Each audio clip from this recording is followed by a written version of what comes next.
going on, everybody? This is Osiris with another ZVP ladder game that I played pretty recently. And in this video I'm going to show you guys how to do a 5 Zealot push into a timed Archon push with +1 attack. So this is a strategy that I like to do in ZVP on this map particularly because it's great for forge fast expanding. So we'll see my build here. It's obviously 9 probes. Send a probe out to the spot right around your natural around here. You want to build your pylon in a really good spot. I don't like making it part of the wall because that makes the wall pretty weak and easy to banding bust. So I throw my forge as the first building on the actual wall and my pylon in the back. And send your scout out right away.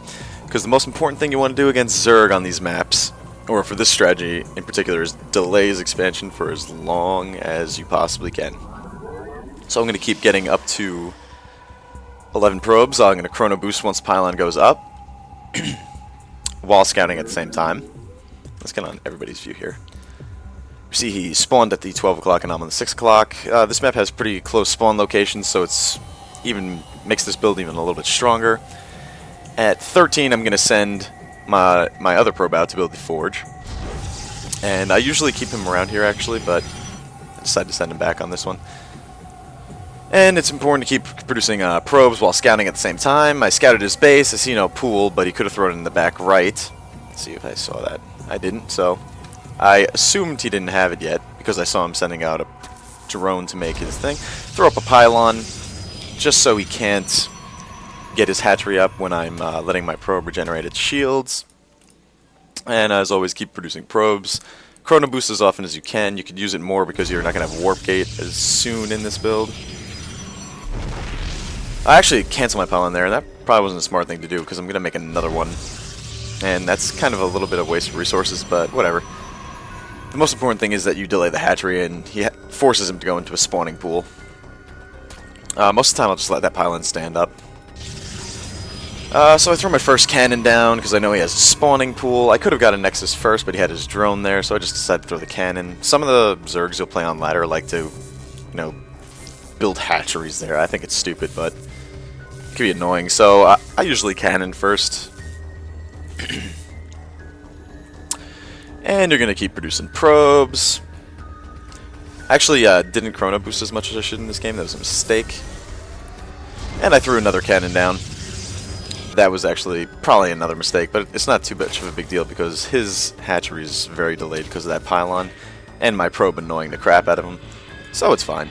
And once you get 400 minerals, you want to throw up your Nexus. Now at this point, you should still be chrono boosting probes, which I'm not doing. Wasn't playing this game 100% perfectly, but I think it was like 4 o'clock in the morning. You want to get your gateway up as soon as you can once that Nexus goes up. And right around then, you want to get your gas.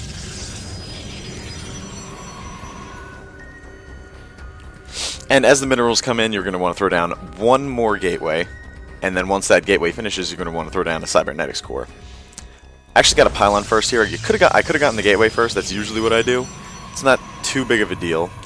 My Nexus is halfway done. His is only about a quarter.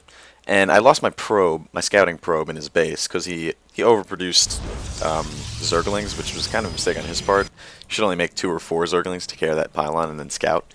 So this build really takes advantage of Zergs who love to go for a third quick hatchery when they see you forge fast expand, because Zerg wants to stay on one base ahead of you, obviously. And what I do is I take advantage of that, and instead of droning up like they expect you to do, you're going to make 5 Zealots out of these 2 gateways. You can chrono boost them if you want. I usually chrono boost 1 or 2 and then just make the others. And you're going to want to go attack his natural directly, while at the same time producing probes. And what this does is puts the Zerg on edge, makes them create army, roaches, Zerglings, instead of droning up, and that's what they're going to want to do. They're going to fall very far behind if they have to make army because they've spent so much money on those hatcheries that they're not going to have enough minerals for drones.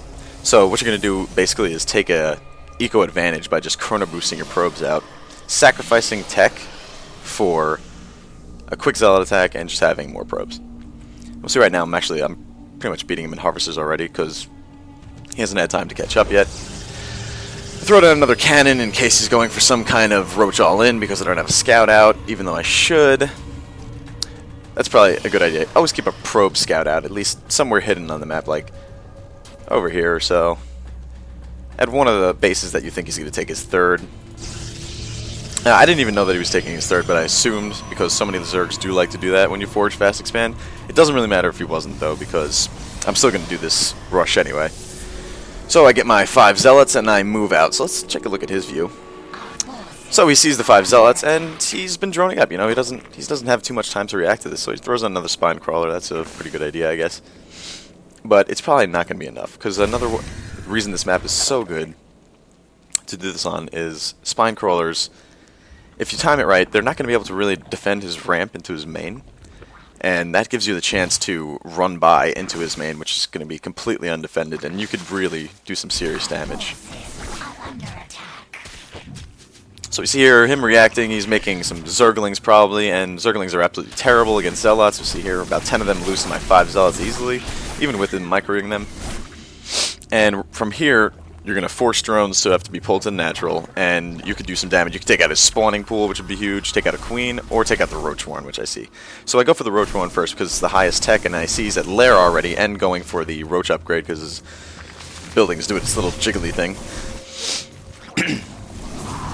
So I know that he was going to try to go for maybe a 2 or 3 base Roach attack, some Roach pressure later in the game, so I've just delayed that completely, and I've lowered his income.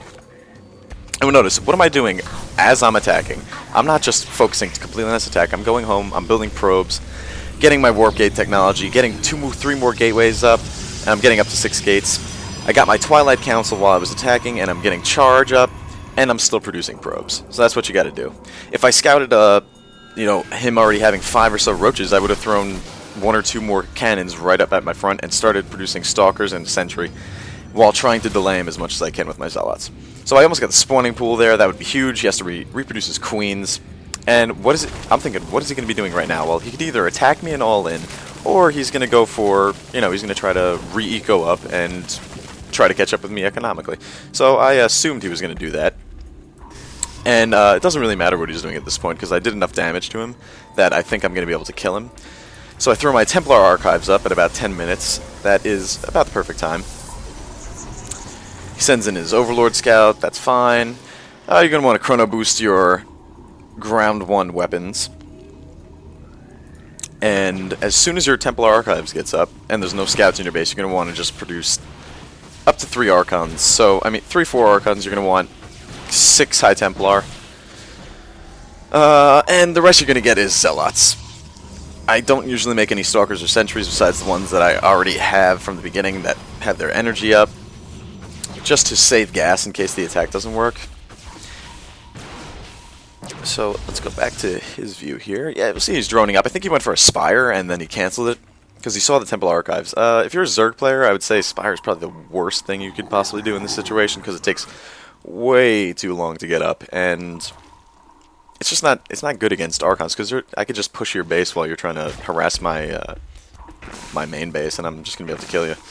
So I'd say going for Infestors is alright. I think that's what he's doing right now. He goes for an Infestation Pit. That's okay.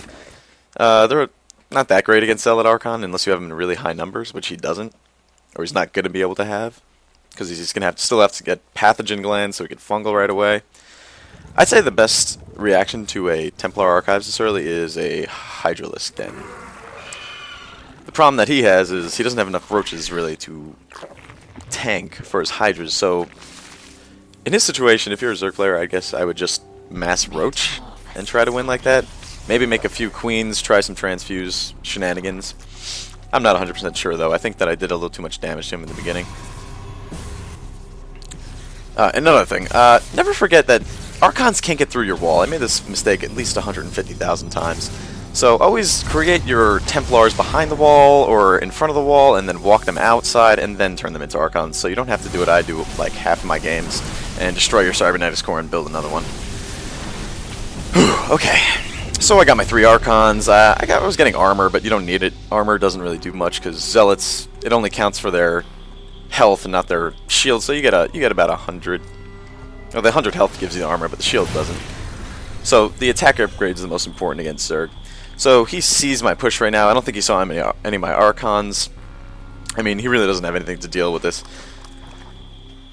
Make sure that you send your at least one probe out to make a forward pylon so you can reinforce your army. We're going to see the battle here, and he really doesn't have anything. He's going for 12 more roaches, but I don't think that would be enough.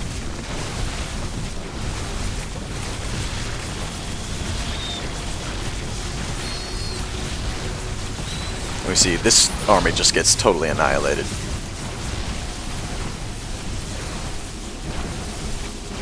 Sentry is useful for making the force fields on his main ramp so he can't reinforce it all, but I mean, this guy's pretty much dead.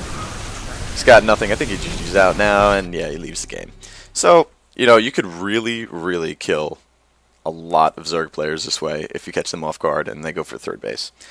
What you want to do, which I didn't in this game 100% correctly, was you want to send a probe scout out to make sure he's going for 3 bases. Because if he's not, then you could more easily counter a roach all-in by creating 2, you know, 1 or 2 more cannons, depending on what you think you need. But other than that, that's pretty much it. Hope you guys enjoy this. Try it on ladder. It works a lot, I swear to God. So thanks for watching. I'll see you in the next one.